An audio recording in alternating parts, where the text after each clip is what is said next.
Hello ladies and gentlemen, and welcome back to Fallen London. Today we're going to be having a look at June's exceptional story, Codename Sugarplum. But as always, at the start of a new exceptional story, I encourage you to go and play this yourself. Go support Failbetter, become an exceptional friend. You get access to these wonderful stories, a larger deck and 2 candles and more outfit slots and various other things. If you play Fallen London, it's great. And if you want to support me, I have a Coffee page. It'll be linked somewhere. But without further ado, let's jump in. Every day in London, there's another case to crack. Great detectives rise and fall in this city, and you've been known to dabble in consulting work yourself. Your desk is overflowing with requests. Just recently, one more arrived, but got shuffled to the bottom. A woman lost her pet dachshund and needs help finding it. You can see why this one got shuffled, but perhaps you have some time you need to kill. We're going to be finding a missing dog. Well, this is going to be fabulous, I can feel it. Let's investigate the case of the missing dachshund. It probably won't pay well. These little cases rarely do. Still, they exercise the mind. Before you do anything else, you investigate the woman who sent the request. It's important to know who you're dealing with. You pull a few strings to compile a brief dossier. She currently lives in Spite, but she's originally German, just like her dachshund. Professionally, she works as a journalist. She is a Bazaarine correspondent for the New Ferry Press. That's an Austrian newspaper. Of course, not a German one. She has already approached other detectives. None would humour her. You have her address. Time to make a professional call. Well, let's go to the Bazaarine correspondent's flat. Without a reason to visit, anyone would walk right past. One more door in a tenement row, leading to one more flat, like all the rest along the block. The Bazaarine correspondent lives alone. When you knock, she welcomes you into her cluttered parlour. Newspapers teeter atop a locked safe. Beside the fireplace, gnawed bones rest on the hearth rug. Well, let's speak with the Bazaarine correspondent. Thank goodness you're here. I was starting to think nobody would help. Forgive me if I'm frazzled. I feel like such a fool, consulting a private detective about a missing pet, but I didn't know what else to turn. Everything is so different down here. Even the tea doesn't taste the same. She pours herself a cup, offering one to you too, as you sit together. With all this news to report, sometimes it's like I can't breathe. Her hand shakes as she spoons a few Murgatroyd's sugarless sugar cubes into the steaming liquid. But I still had my faithful companion, she says, with a sniff. Until now, we have 2 jasmine leaves. Ooh, interesting. Pencils and pens are stuck behind her ears, and her fingers are stained with bluish ink. She keeps glancing over her shoulder, as though she expects to find someone else lurking nearby. But she finds nobody. Although her English is flawless, you can still detect delicate tones in her speech, sounds shaped in the Bavarian cadence. Let's ask about the missing dog. Under what circumstances did she lose her dachshund? That's just the thing. I don't know, she says, dabbing her eyes. Sugarplum sleeps on the rug. He was here one evening. The next morning, he wasn't. I thought he might have run away, but how? Where? Why? It's my job to ask questions like these. This time, I have no answers. He couldn't have left, she explains, without learning to work a deadbolt. Did I leave a window open? Did a burglar break in? More questions. Still, no answers. You can continue your investigation on the trail of the missing dachshund, available anywhere in London. You can also now search the Bizarrine correspondent's flat for clues. Well, I would like to ask about her profession. Evidently, she writes for the New Fairy Press. I've lived in many cities as a foreign correspondent. Buenos Aires, Prague, Shanghai. She glances through a window at the dark street outside. Sometimes I miss the sunlight, but my work in London is more important. I cover the bazaar, you see. Its motives, its machinations. People on the surface need to know what's happening. She lowers her voice to a whisper. There are countless networks in cahoots. Do you think I'm being targeted? It's possible. Someone might not want me to report what I find out. I feel the masters would do something a little bit more direct than steal your dog. Well, we can step away from the interview. You won't solve this mystery by sitting around and chatting. Let's start by examining the newspaper.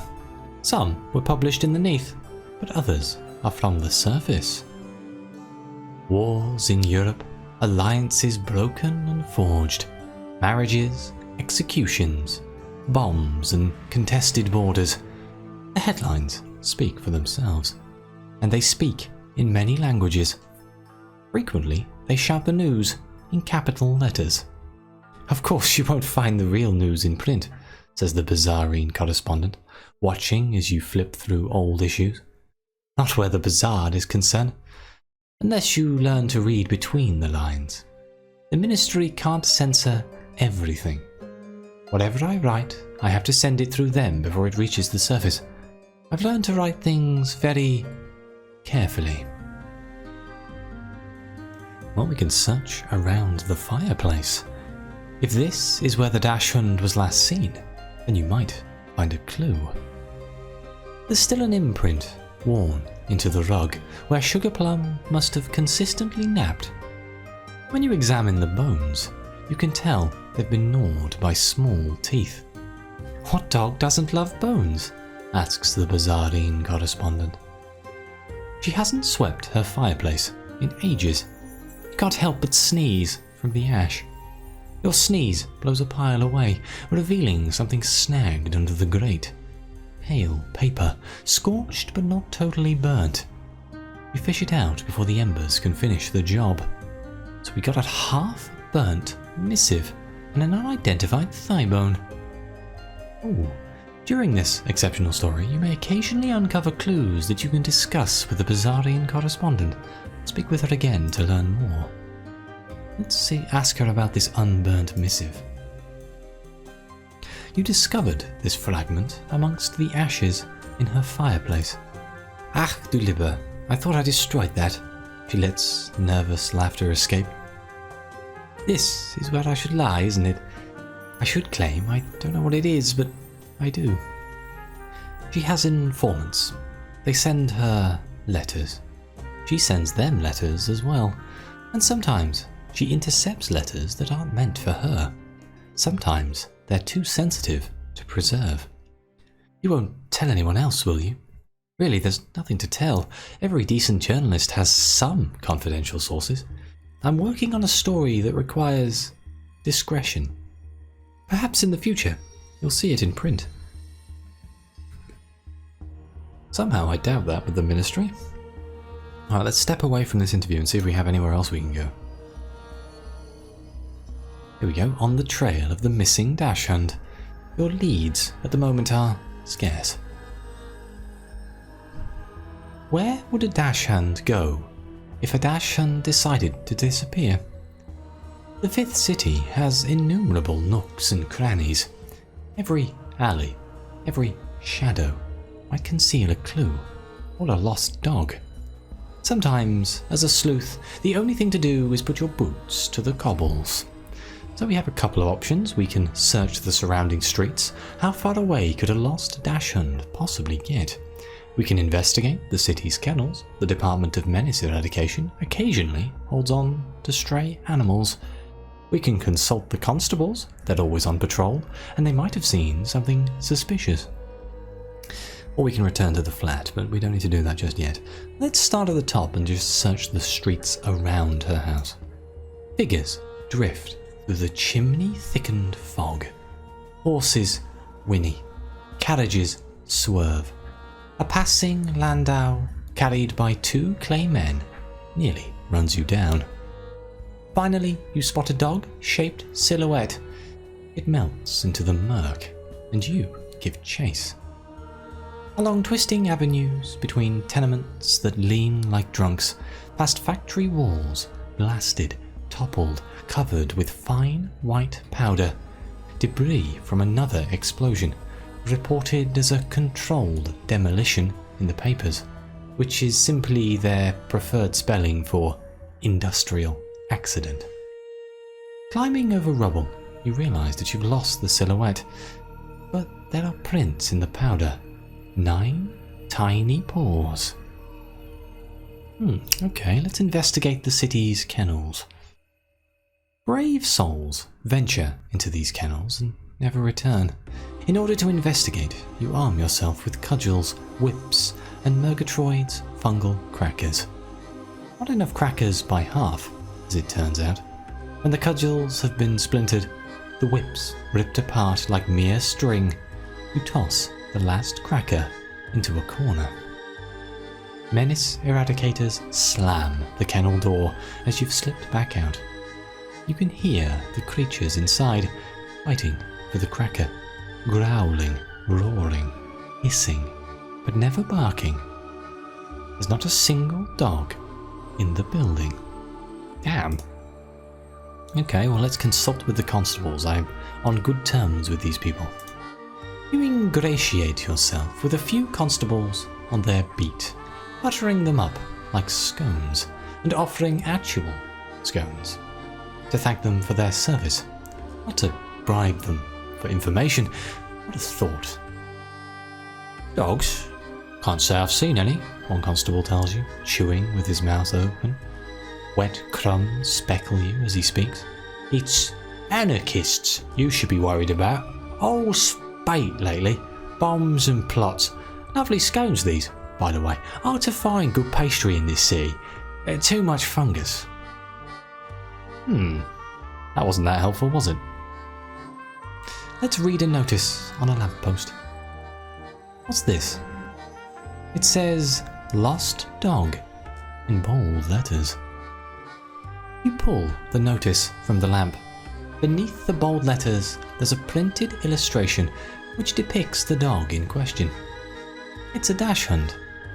As you continue to read, the dog's hand-drawn eyes stare at you from the page, pleadingly sketched in charcoal. If there was any confusion about this particular pet's identity, you notice the notice also provides a name: Sugarplum. Loyal friend, sadly lost. Loyal friend, sadly lost. Please contact with any information.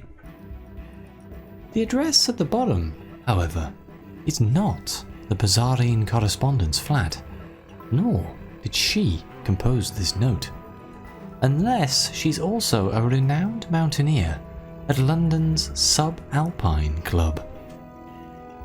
How many people have lost a dachshund? Well, there's nothing for it. Let's go pay a visit to the Subalpine Club. You might learn more if you contact the renowned mountaineer. By the time you arrive at the club, you've passed at least 10 other lamps with lost dog notices. There's even one posted beside the door. Sugarplum's charcoal-sketched face watches without comment as you knock. An overworked maid answers, still clutching a feather duster. "Oh yes," she says when you mention the renowned mountaineer. He's not at home, I'm afraid. Haven't seen him all week, but he was very concerned about his poor little lost dog. Why don't you come in? I'm certain he would invite you himself." London's finest mountaineering club is quiet today. Perhaps all the members are out planting flags on summits. Photographs adorn the walls, commemorating their exploits across both the surface and the neath. if you're waiting for the renowned mountaineer to return, you'll be waiting for some time. But there's no reason not to snoop. We can either examine the photographs or we can investigate the club rooms. Let's start at looking at the photographs. It's easy to spot the renowned mountaineer. He's the one with the giant mustache. There he is, standing with both feet astride a crevasse. And there he is again, dangling from a cliff's edge by a rope. And there he is once more, driving an alpenstock into a lifeberg. In each photograph, he's smiling towards the camera. Except for one, taken right here at the club, where he's smiling at a small dog on his lap. He's sitting in a chair, surrounded by climbing equipment, and the dog is straining to lick his face. Right after the photograph, he must have laughed. Let's investigate the club rooms. You might find evidence to clarify the missing dachshund's ownership. Despite the overworked maid's presence, all the equipment, ice axes, harnesses, snowshoes, is caked with dust. Even if these are only for display, they might tolerate more upkeep. Not to mention the crumbs. Someone has made a mess with these Murgatroyd fungal biscuits. When you move them aside to examine a gazette on the table, your eye catches a message printed inside the box. Is this written in code? The gazette itself is from last week.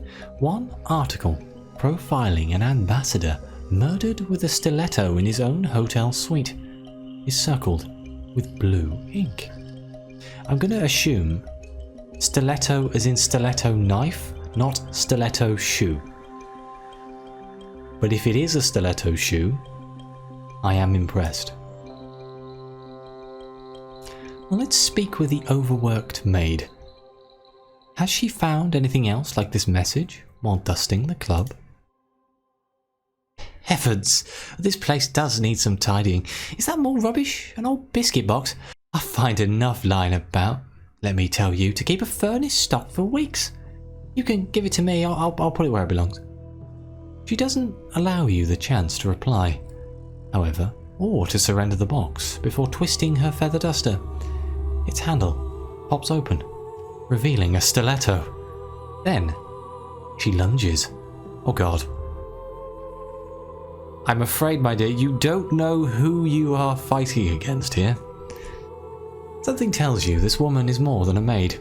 Although expertise with close combat weapons wouldn't be misplaced in London's service industry, feathers are still attached to the stiletto at one end, trailing powdery dust through the air as she drives the blade towards your stomach. So much for trying to clean up the place.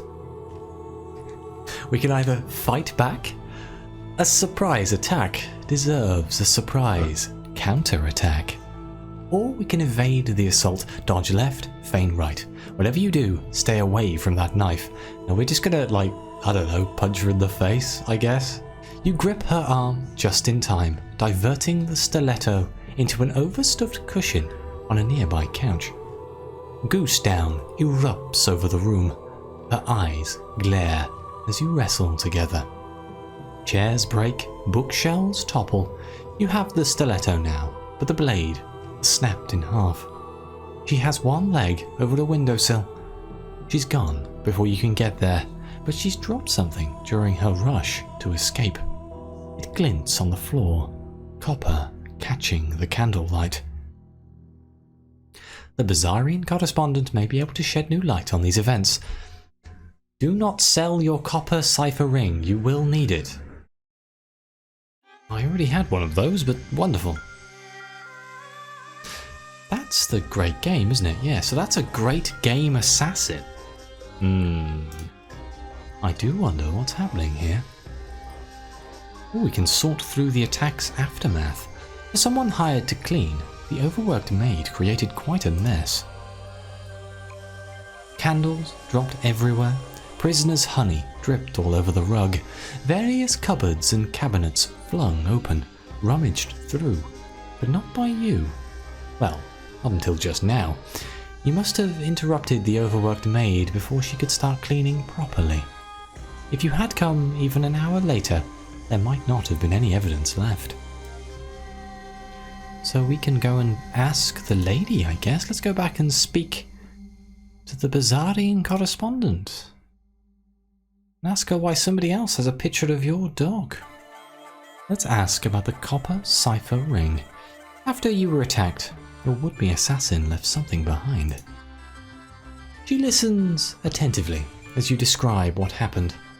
The lost dog notice, the subalpine club, the overworked maid, and this copper cipher ring. I guess I should have known. There's a ring that extends from the surface to the neath. I don't mean jewelry, but spies. They employ jewelry like this, however, she says, lifting the copper band, to encrypt messages. Such rings are... what is the word? Ubiquitous. Interchangeable. Disposable. Just like many agents. She reaches into her pocket and takes out an identical ring. I'm investigating the network, their encryption techniques, their intent. Whatever happened to Sugarplum, they must be responsible. We gained a Vienna opening. An aggressive first move, strong against novices. What a wise choice against master players. That's a move in chess. We can ask about these encryption techniques. Her work as a journalist revolves around studying espionage. Not just espionage, language, how words fit together, how they don't, what that means, what it doesn't. My very smile, she says, although she doesn't demonstrate the expression. Could be a coded message if you know how to read it. She tells you about seeds and ciphers. Certain encrypted messages contain seeds that can break ciphers in other encrypted messages. One message might have multiple ciphers. You'd need to apply different seeds to crack them all. This fosters dependency in the network. If you're wondering why a spy network would wish to foster such dependency, that's what I wonder too. Okay, so now we can pursue a cryptographic investigation on the trail of the missing dachshund. Available anywhere in London. Don't lose the ring. If you sell it or otherwise misplace it, you'll need to acquire another before you can continue this exceptional story. Well, let's ask about the message in a biscuit box. It's highly probable that this belonged to the renowned mountaineer. I can't tell you what it says. That would require some decrypting first. But you might be surprised at how often secret messages are smuggled via culinary goods. I once intercepted a Visionaire cipher in an apple strudel. Sugarplum always loved apple strudel. She sniffles and reaches for a handkerchief. I'm sorry, I really must collect myself.